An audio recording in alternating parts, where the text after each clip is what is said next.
Oh, hi. This is Christina Thoden. Christina Downs Thoden. Christina Marie Downs Thoden. Chrissy Downs.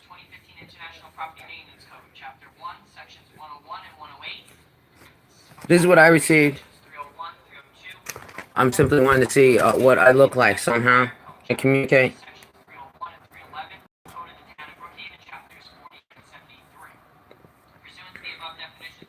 Yeah, I'm so sorry. I don't have makeup on. I look a lot better with makeup on. And this is voluntarily nothing illegal here.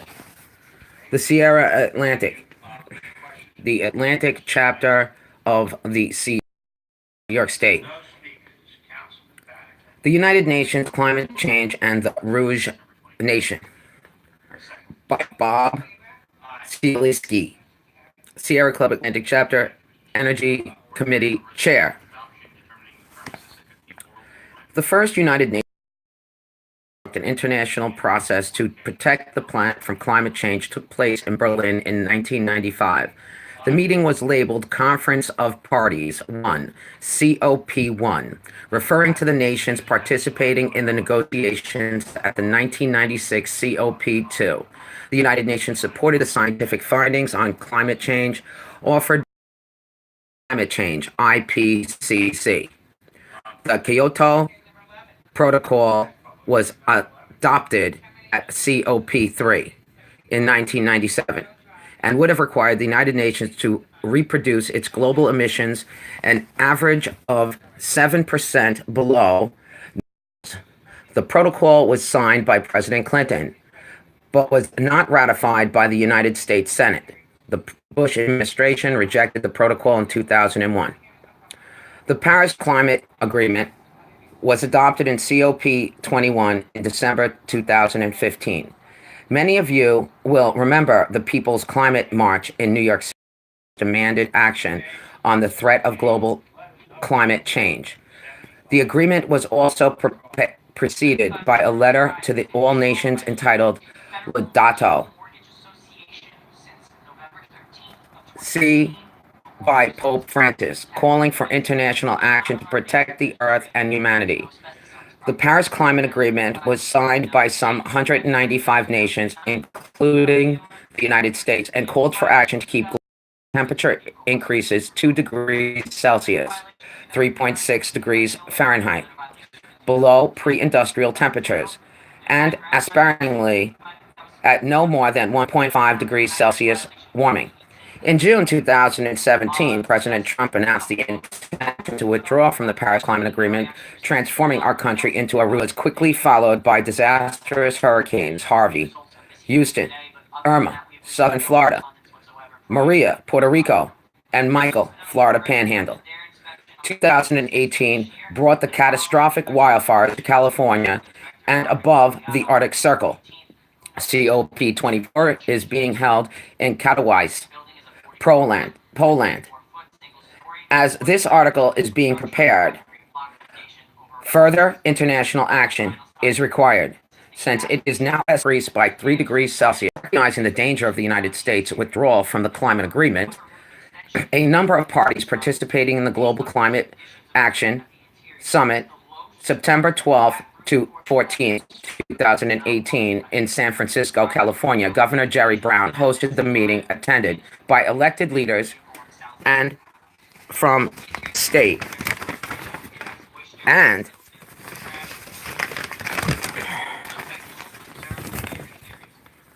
local level.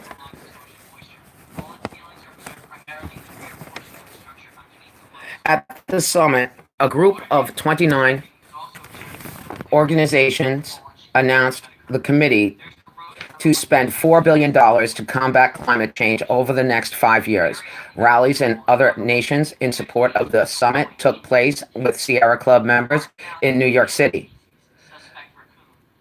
Albany, Buffalo, and other cities and towns throughout New York State in September. In October, a report by the IPCC was released in Incheon, Korea, in anticipation of COP24. The meeting was held at from 40 countries and address the benefits of maintaining a 1.5 degrees Celsius increase, which would include a much more livable planet, protection of some coral reefs, and some extensive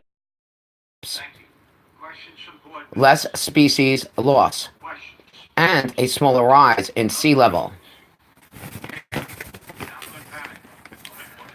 While physically possible, efforts to cap climate change at 5 degrees Celsius would require immediate action of unprecedented proportions. On November 23rd, a report of 13 United States federal agencies, the National Climate Assessment, was released. The report reviewed the ongoing and predicted results of climate change: severe storms, crumbling infrastructure in the south, wildfires spreading to the southeast, and economic decline. These results were immediately attacked by the Trump administration, which suggested new techniques are needed for future studies. As the Conference of the Parties 24 began in early December, some nations announced strong steps to develop renewable energy and lessen fossil fuel emissions.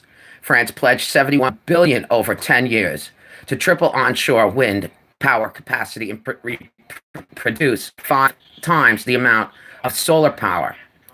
Japan adopted legislation to stimulate the development of offshore wind. On the other hand, while 19 of the top 20 industrial countries endorsed the goals of the Paris Climate Agreement, at the November G20 Economic Summit, only the United States failed to support the agreement. As the climate conference began on December 3rd, 2018, the Trump administration stated it would be eliminating subsidies for electric vehicles and renewables in the future. The power of the oil and gas industries has reached its apex, and President Trump, who is completely taken with the financial strength of the industry and its ability to keep him and other supporters in power. The dismissal of the reality of climate change permits the United States to work contrary to the goals of every other nation to control emissions. The September 13th meeting between United States Energy Secretary Rick Perry and the Russian Energy Minister to discuss how the two countries can jointly control world gas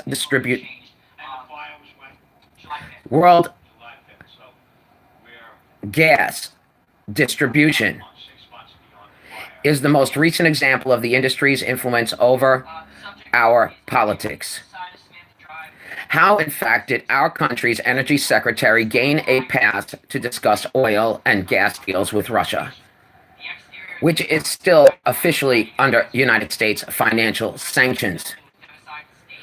The insidious activity of the United States under the Trump administration in the energy field are noteworthy, and blatant shills for the energy sector were placed in charge of prime government agencies.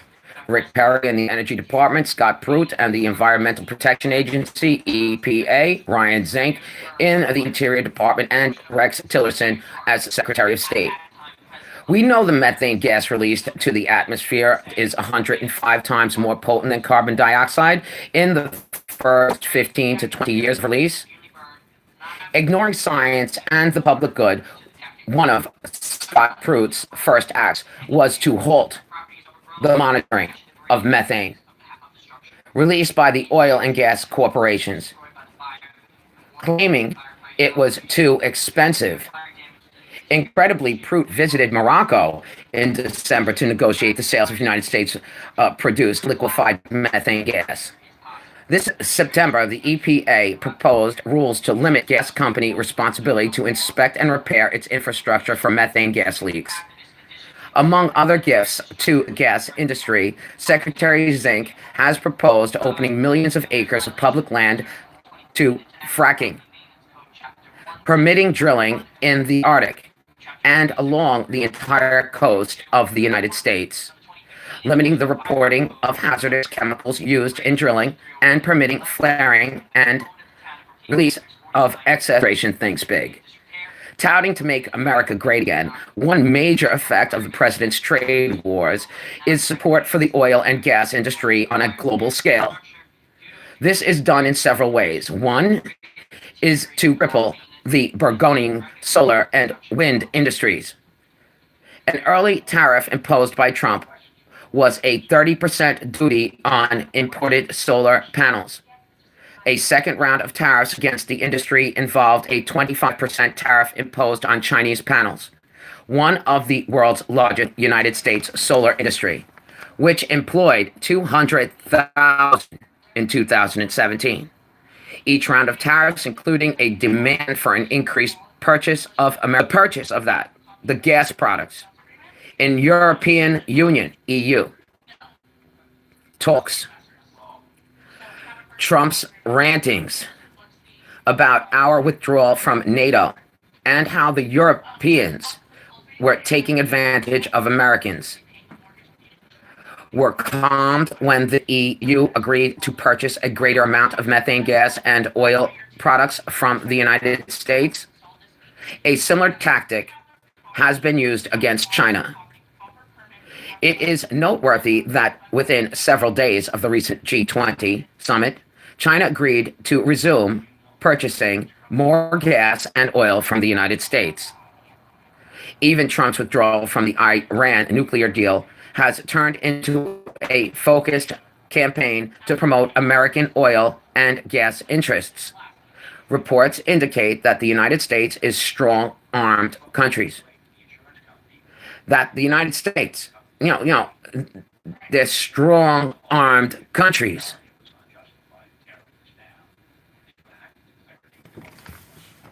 Such as India and Japan, to stop importing Iranian gas and oil products. Any shortage of gas or oil in these countries can, of course, be. The Seirra Club continues to support the goals of the Paris Climate Agreement and pledges to work non-violently to protect our planet and future generations. Now, as you can see here, the climate altering, the pollution emissions. I'm sorry, it's not in living color.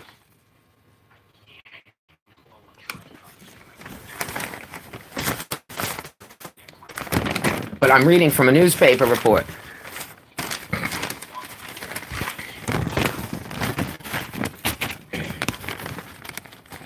This new article here was from Roger Downs, Atlantic Chapter Conservation Director.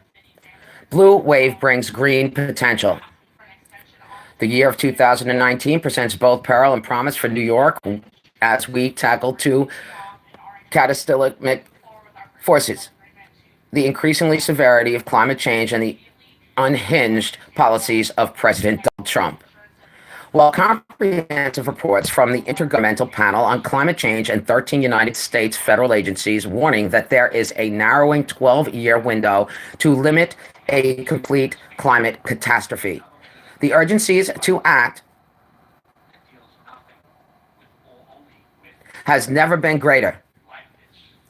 In stark contrast to action is the Trump administration's push to increase smokestack and tailpipe pollution as Midwestern crops wither. Southern states flood and the West Coast burns. In New York, there is promise. The much heralded blue wave crashed over the United States New York Senate in the fall elections, breaking 10 years of gridlock with a decisive 39-24 seat advantage, and progressives.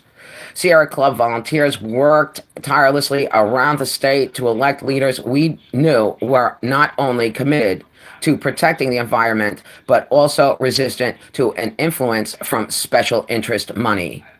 We know that when power shifts, so does the dirty money in Albany.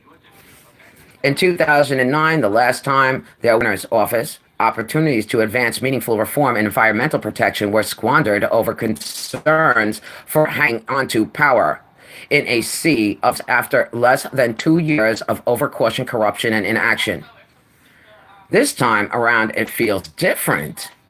25% of the incoming 2019 Senate is completely new, represented an historic overturn of seats, not seen in more than a century.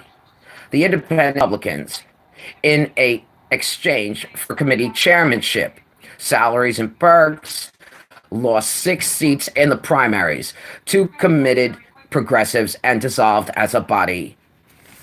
With a new 7-seat majority, Andrea Stewart, cousin of New York State Senate, and brings with her a reputation of progressive values and an ability to organize and legitimize a diverse Democratic conference.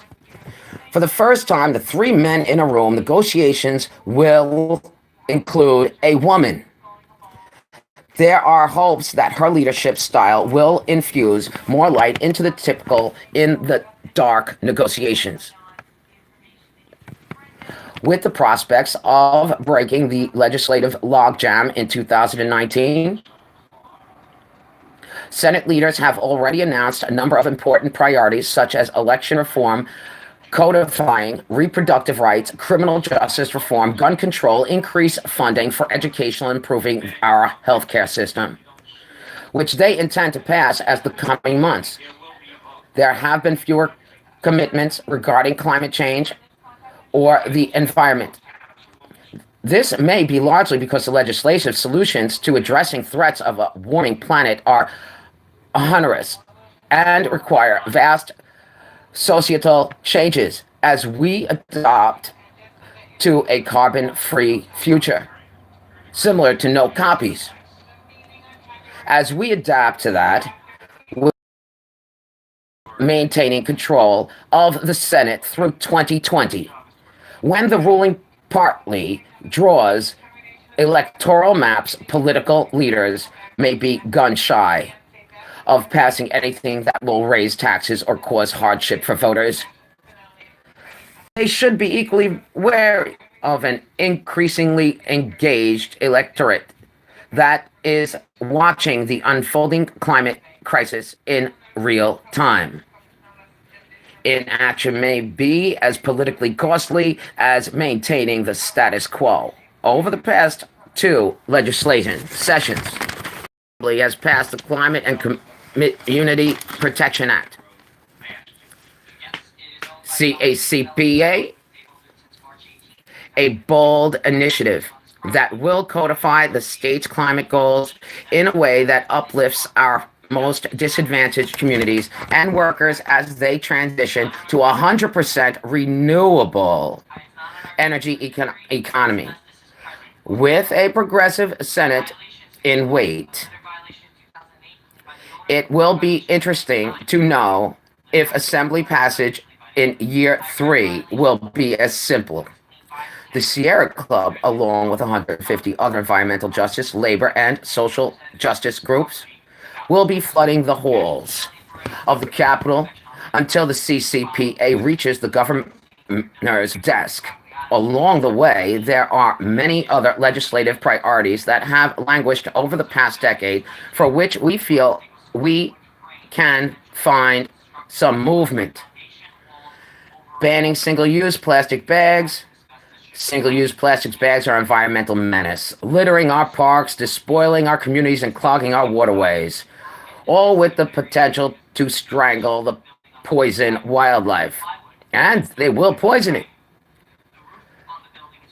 Seirra Club supporters legislation that will prohibit the distribution of thin film plastic, single-use carryout bags to consumers, while imposing a 10-cent fee on all reusable plastic bags distributed in New York. Governor Cuomo prioritized the plastic bag ban last year, but failed to get the Assembly and Senate to come to an agreement by the end of session, enacting a comprehensive food waste, reuse, and recycle law.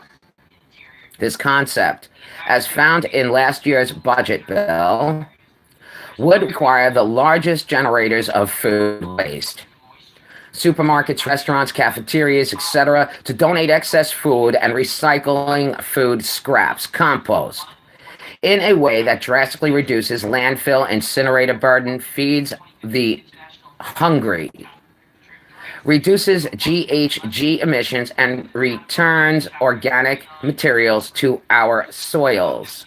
Banning purse seines for Manhattan. Current New York fisheries permits allow for the harvest of Manhattan using large nets called purse seines that have the capacity to catch hundreds and thousands of Manhattan and the marine animals that pursue them in a single cast. Seirra Club supporters banning the use of the technique so as not to set back the recovery of keystone species and repeat the overfishing mistakes of the past, enhancing wetland protection to prevent the expansion of dangerous oil drilling, both onshore and off, especially in places like America's Arctic. America's Arctic is one of the last great wild places of the planet. A place may consider the final frontier in American conservation. Located north of the Arctic Circle and the Brooks Range, the northernmost mountain range on Earth, the region is home to some of the finest wildlife inhabitant and most pristine wilderness in the United States. Threat from oil drilling and the effects of climate disruption. The Western Arctic. The land in Alaska's National Petroleum Reserve is the nation's largest wild landscape, larger even than the Arctic National Wildlife Refuge. Spanning 23.5 million acres across the western north slope of Alaska, the reserve is the largest single unit of public land in the nation. The Alaska Native communities that live along the reserve has maintained a subsistence lifestyle for thousands of years based on the reserve's living resources. In a notice posted in the Federal Register in April 2018, the Department of the Interior launched the process to hold a lease sale for drilling in the Arctic National Wildlife Reserve. Last fall, congressional Republicans slipped a rider into the budget opening up a refuge for oil and gas drilling. The sale will target the coastal plain, the biological heart of the Arctic refuge, and home to lands and wildlife vital for the subsistence way of life of the Greenwich Nation.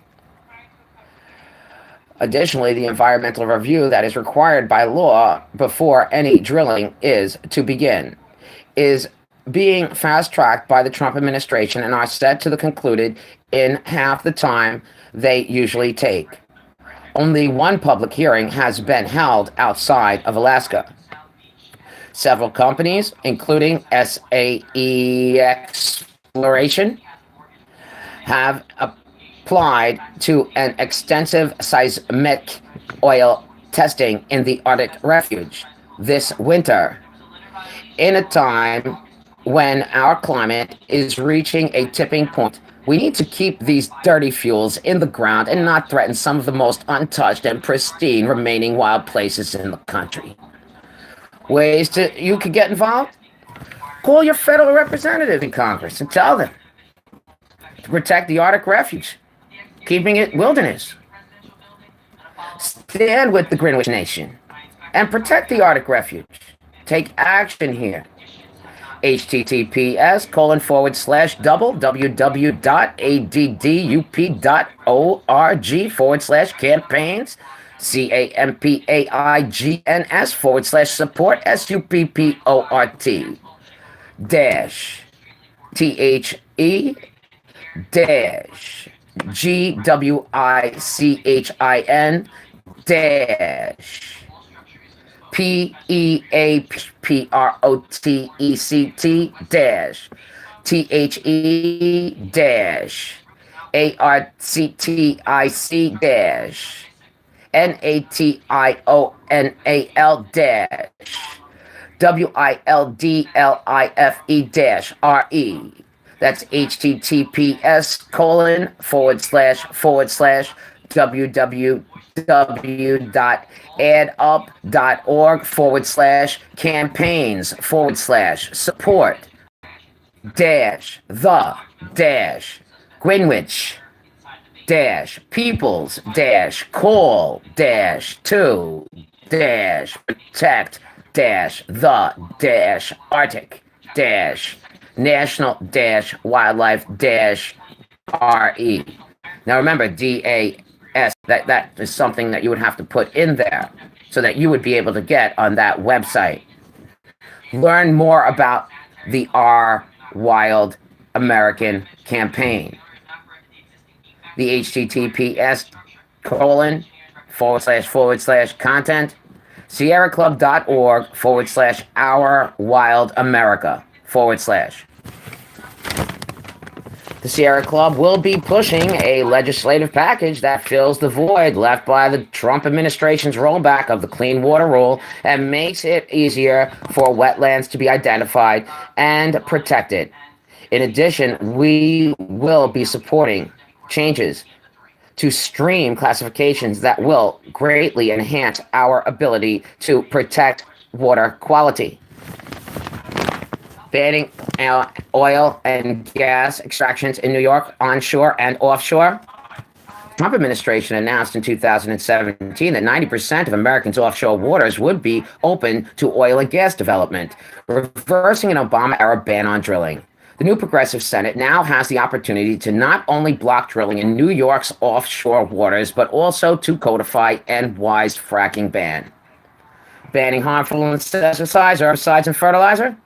There is a backlog of harmful pesticides and insecticides that have been banned on severely limited in Europe, but are readily available and applied. In the United States, the European Union banned these chemicals because of the impact they have on ecosystems or on key animal species that benefit agriculture, public health, and fisheries. It is our hope that 2019 will be the year that some of these climate chemical bans make it to the governor's desk. It has become customary, if not a necessity, to pass legislative sessions to pack every priority issue into a budget because that was the only obligatory agreement that needed to be made between Democrats and Republicans, where compromise was essential. With universal Democratic control, there may be room to separate budget negotiations from other high-profile standalone issues this year. In the 2018-19 budget, the Seirra Club will be urging continued funding of the Environmental Protection Fund to $300 million. Water infrastructure programs to $500 integral to protecting our air, water, and remaining wild places. Anytime there is a sweeping transfer of power in Albany, there is also chaos as room assignments change, staff are fired and hired, and those so long in the minority have to learn the rules of leadership and governance. The new progressive Senate must be principled and methodical as it takes the reins of power, but it cannot be so cautious that it fails to address the looming disaster that is climate chaos and all the environmental costs that stem from inaction. The Seirra Club is optimistic that the new Senate is up to the challenge. Bet. Are you resolved on the new fossil fuel infrastructure? Last year, it was June 24th, 2017, Executive Committee meeting, Atlantic Chapter passed a resolution that was one of the aspirations and at the same time expired from the chapter. Intrinsic belief of the drive for the renewable energy future to avert the most devastating impacts of climate chaos. This position is fully the text of the July 24th, 2017 resolution. The Atlantic Chapter Executive Committee approves a resolution that calls for the immediate and permanent ban on the permitting and construction of new fossil fuel infrastructure, i.e., pipelines, compressor stations, export, new natural gas power plants, and the well expansion and of the upgrade of existing structures for the purpose of extending the functional life of fossil fuel energy dependence of and use in New York State. Permanently banning that. Thank God. Of course, that doesn't mean the chapter is ridiculously naive and believe. What it does indicate is that the chapter can let the governor and the New York State Department of know that the chapter will back them up when they make decisions that favor the environmental over fossil fuel infrastructure. The resolution demonstrates that this is one of the Atlantic's chapter's one values upon which it stands firm. The chapter recognizes that almost always the real threats in these fossil fuel infrastructures battles arise at the white hat.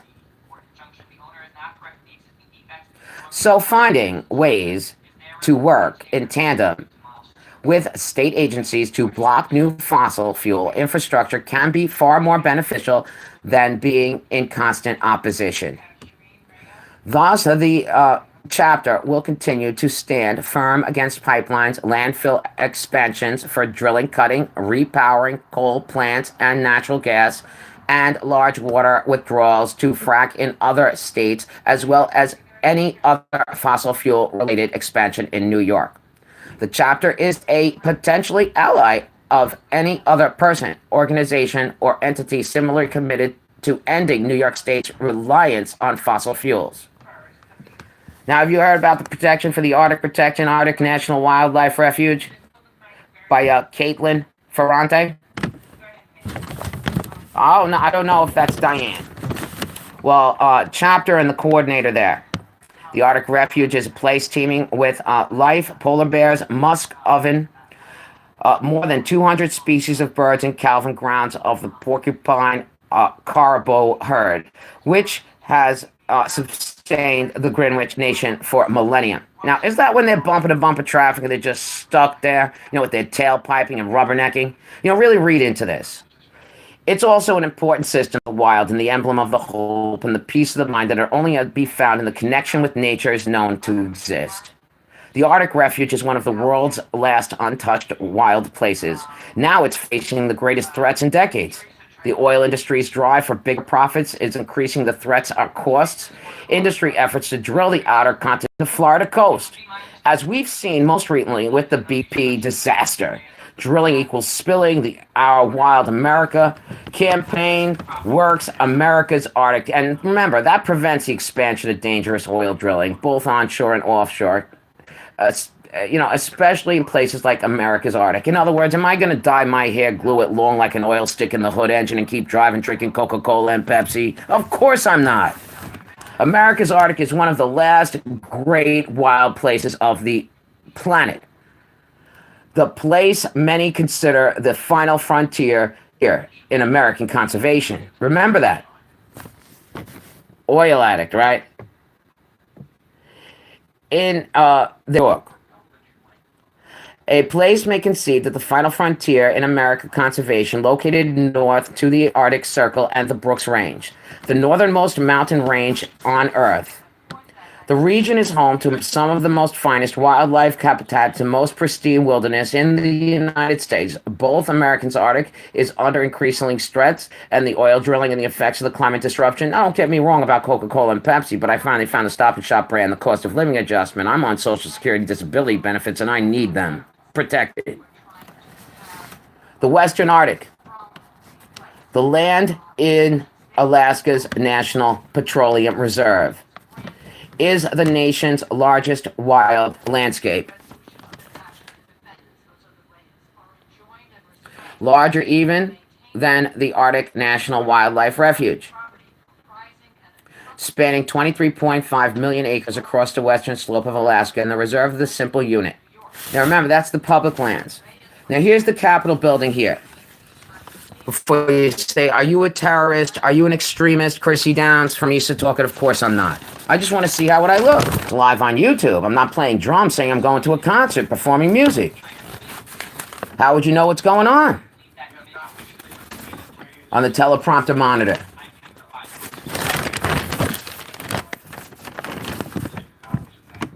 So, to be continued.